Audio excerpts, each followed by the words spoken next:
तो राम राम कहत रहे। सुगनिया सीता सीता सीता सखियन से कहीं रुक दीदी रुक रुक रुक रुक रुक रुक रुक कहीं का भा कहीं देख यह पेड़े पे हमरे स्वामी के नाम ले तबा और ये हरी जवन बैठी बाई कहा दिबा हमारा नाम ले दिबा सीता सीता सीता कहीं दीदी जा जल्दी महल जा बहलिया बलवा के लाओ। सीता बहलिया बलवा लिही और सुगनवा पकड़ा लिही पिंजड़ा मंगा लिही ओका वही पिंजड़ा के अंदर कैद कर लिही सीता। अल्लाह के सुगना चली जाती यहाँ अपने घरे का यहाँ सुगनिया गर्भवती रहा श्राप दे देती बा कि जा सीता जैसे जवानी में हमारा जोड़ा बिखेरे हा यही दशा तोहरो जवानी में होए। कि सीता जी का श्राप रही सुगनी के जवन सीतो गर्भवती रही जो भगाई गई तो भैया जब सीता लेके सुगना चली जाती यहाँ देखा होत का बा सुगनी की याद में सुगना दाना पानी छोड़ देता बा। सीता के पिंजड़े में सुगना या पंतजी परा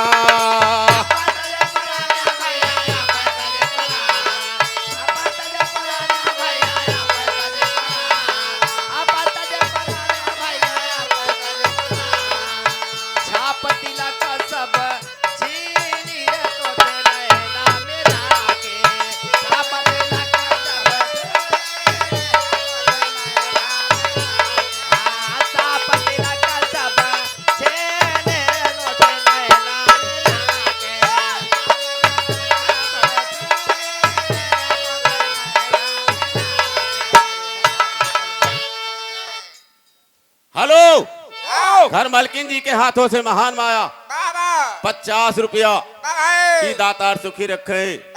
सीता के पिंजड़े में सुगना या पंतजी परान सुगने भी मर गई वहीं पर सुन ला कथा पुराण भाया अयोध्या में जनवा बिरानी नगरी।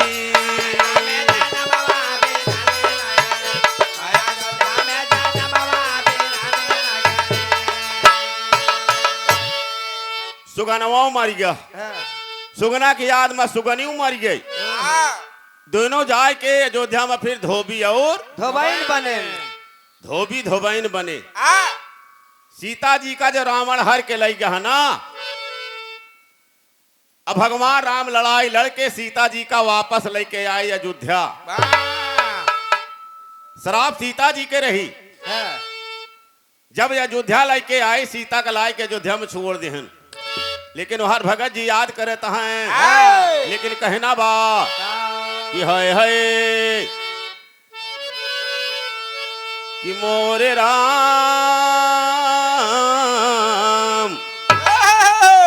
आजा लाइन ले थोड़ा आर सजनी जगावा अपन सजनन हो जागा होई गभीन सा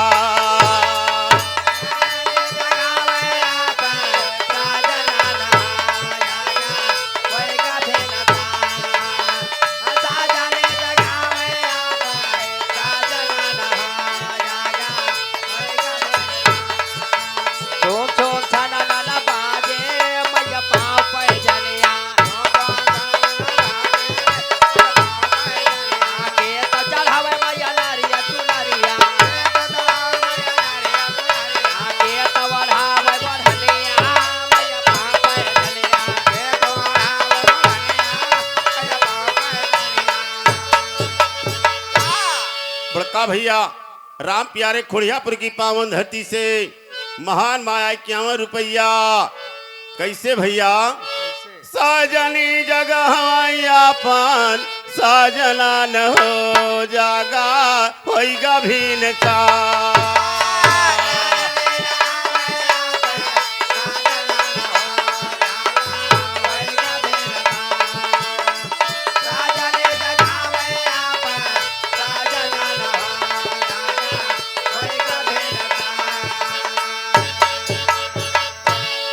आवा चाली खेतावा में गोड़ा बनी राई बा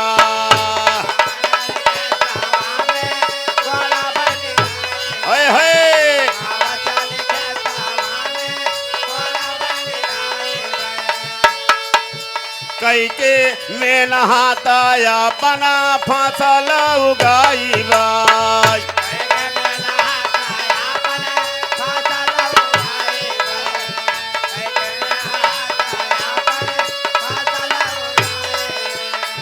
लाड़ी कनक मिले दानवान हो जागा पैगा भीन सा।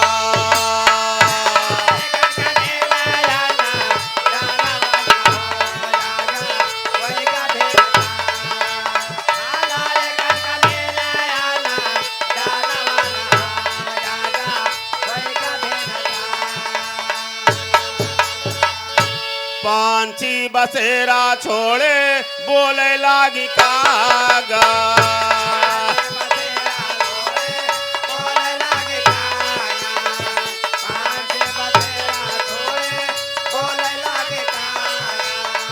पांची बसेरा छोड़े बोले लागी कागा।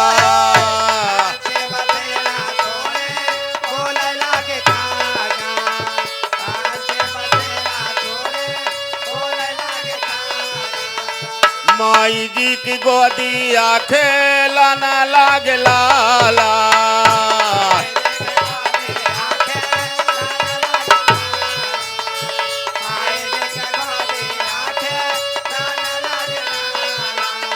राम राम राटेला सुगनवान हो जागा कोई गभीन सा।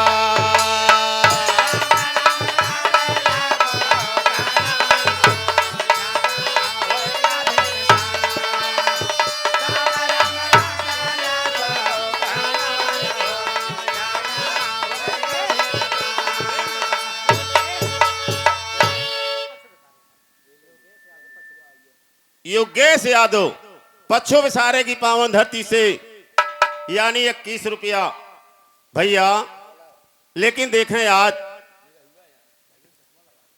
कहना बा खाली एक भजन ले लिया और बस रच के बस। अब बिरहा में फंस जा फंसा रह जा मास्टर। भजन के बोल बा कैसे मालिक। यार भैया तमाम हमारे मशीनों लगाए के बैठ गया।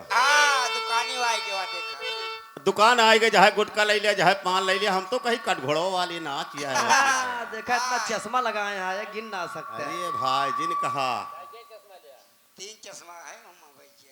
ठीक ठीक ठीक ठीक भैया सही हम जानी वही नचिए आगे यार।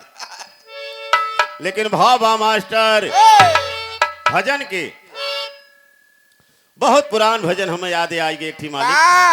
लेकिन कैसे कर्पूर गौरम करुणा उतारम संसार सारम भुगदेन्द्र हारम सदा बसंतम हृदयारविंदे भवन भवानी सहितम नमामि।